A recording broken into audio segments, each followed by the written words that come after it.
বুক চিরে, শত শত শহীদের পথ ধরে, ঘন কালো আধারের বুক চিরে, শত শত শহীদের পথ ধরে আমরা ছিলাম, আছি, রব কোরআনের ময়দানে, বিজয়ের এই ক্ষণে, সবুজের এই নীড়ে।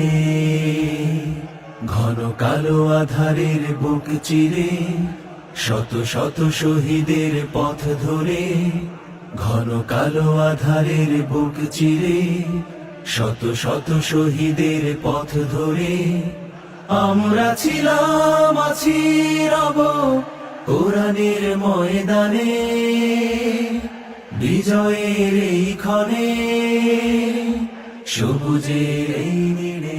আমাদের নির্যাতিত নেতা সাবেক ভারপ্রাপ্ত সেক্রেটারি জেনারেল, কেন্দ্রীয় নেতা জননেতা AGM আজহারুল ইসলামের মুক্তির দাবিতে আজকে আমরা রাজপথে সবাই ঐক্যবদ্ধভাবে, বাংলাদেশের মানুষ ঐক্যবদ্ধভাবে আজকে আমাদের একটি স্লোগান, AGM আজহার ভাইকে মুক্তি দিতে হবে। হব আলোর পাখি এই প্রভাতে, তাই আমরা ছিলাম।